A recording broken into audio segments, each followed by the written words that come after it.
کہہ دے اس سے ہم نہیں دیں گے۔ اس کا سارا بچپن محرومیاں سمیٹنے میں گزر گیا اور اب جب شادی کی عمر ہوئی تو سب حق جمانے آ گئے۔ اماں بات تو سنیں۔ نہیں سننی میں نے بات، بس آخری فیصلہ ہے۔ زائنہ کی شادی آرے سے ہی کروں گی، ویسے بھی مجھے ایک دو بار احمد نے کہا ہے۔ غصہ کرتے نوکروں پر چلاتے وہ کمرے سے باہر نکل گئیں۔ ان کے جاتے ہی انہوں نے احمد ملک کو کال ملائی۔ احمد، میں نے کام کر دیا، اماں آریز اور زائنہ کے رشتے کے لیے مان گئی ہیں۔ دوسری طرف موجود وجود کا شاید جیت میں ڈوبا قہقہہ بلند ہوا تھا۔ ہر کوئی اپنے مقصد کے لیے ابلیس ہے، اور شاید کہانی کے کردار بھی اپنے مفاد کے لیے ابلیس بن چکے تھے۔ دروازے کے پار سے آتی زائنہ نے بھی حسن ملک کے الفاظ سن لیے تھے۔ اس کی دل کی دھڑکن تیز ہوئی تھی، قدم بے جان محسوس ہوئے۔ شاید اس کے دل کے ساتھ یہ پہلی بار ہوا تھا کہ دل کی خواہش پوری ہونے والی تھی۔ کوئی خواب دیکھا تھا جو اب کی بار ٹوٹا نہیں تھا۔ کچھ پا لینے کا احساس اسے زندگی میں آج پہلی بار ہوا تھا۔ کمرے میں داخل ہوتے ہوئے اس نے ان کو سلام کیا اور ادھر پاس میں ہی بیٹھ گئی۔ شہلا بیگم کے آ جانے تک وہ دونوں روایتی کلامات ہی کرتے رہے تھے۔ رومن کی گول عمارت کے سب سے اوپری منزل پر روحان کے آفس کے بند دروازے کے پیچھے ماحول یکسر مختلف تھا۔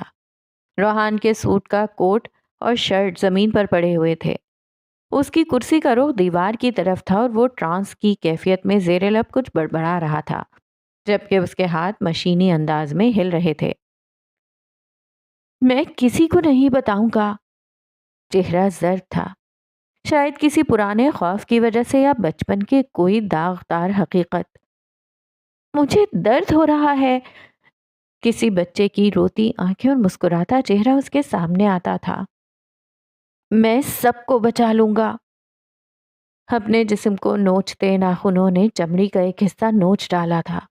شاید یہ کندھے کا وہی حصہ تھا جس پر حسن ملک نے تھپکا تھا۔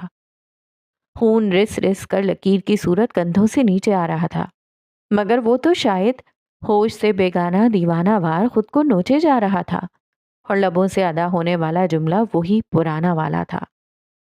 میں کسی کو نہیں بتاؤں گا۔ خود کو نوچنے کا سلسلہ دروازے کے کھٹکنے کی آواز سے تھما تھا۔ سر، ڈیزائنز تیار ہیں، کیا میں اندر آ جاؤں؟ آواز نسوانی تھی۔ نہیں، ابھی میں بزی ہوں، بعد میں آنا۔ قدموں کی چاپ دور ہوتی سنائی دی تھی۔ اس کے جانے کے بعد روحان کو اپنے کندھے پر کچھ گرم محسوس ہوا۔ جب اس نے خود کا جائزہ لیا تو تعصب سے ماتھا پیٹا اور پھر زمین سے اپنی شرٹ اٹھاتا وہ واش روم کی طرف بڑھ گیا۔ زخم پانی سے صاف کرنے کے بعد میڈی کٹ سے مرہم نکال کر اس پر لگائی اور ڈریسنگ کرنے کے بعد شرٹ دوبارہ سے جسم پر پہنی اور واش روم سے باہر نکل گیا۔ کرسی پر جھولتے ہوئے موبائل فون سے مارچ کا نمبر ملا کر اسپیکر پر لگایا اور فون سامنے ٹیبل پر رکھ دیا۔ Hello dad. دوسری جانب سے فون بچے نے اٹھایا تھا۔ ہیلو ایرک، موم کدھر ہیں؟ کچن۔ ان کو فون دو۔ Okay wait. دوسری جانب قدموں کی آواز سنائی دی جس کے فوراً بعد فون سے نسوانی آواز بلند ہوئی تھی۔ ہیلو ریحان، سب خیریت؟ مارج، آج پھر میں نے اپنا جسم نوچا۔ انداز استہزائیہ تھا۔ شرم کر لو، سیریس بات پر بھی ہنس رہے ہو۔ وہ شاید ڈانٹ رہی تھی اور بھی کچھ کہہ رہی تھی جب روحان نے اس کی بات کاٹی۔ مجھے بتاؤ میں کیا کروں؟ سمپٹمز بتاؤ کوئی۔ میں سب کچھ ٹرانس کی کیفیت میں کر رہا تھا۔ مجھے اپنے جسم پر ہاتھ محسوس ہو رہے تھے۔ جب میرے آفس کا دروازہ نوک ہوا تب میں ہوش میں آیا تھا۔ فی الحال میں تمہیں لیتھیم پلز کا نام اور ڈوز ٹیکسٹ کر رہی ہوں، وہ لے لو۔ اگر ٹھیک نہیں ہوتا تو پھر کچھ اور دیکھتے ہیں۔ اچھا، میں آج گھنٹے تک آؤں گا ایرک کو لینے، اسے تیار رکھنا۔ اچھا۔ دوسری جانب سے فون کٹ گیا تھا۔ روحان جیب میں فون ڈالتے ہوئے واش روم سے باہر نکلا۔ میز سے فون، والیٹ اور گاڑی کی چابی اٹھاتے ہوئے قدم رومن سے باہر بڑھا دیے تھے۔ 25 منٹ سے اس کی گاڑی سڑک پر بھاگ رہی تھی جو اب کمرشل ایریا میں داخل ہو چکی تھی۔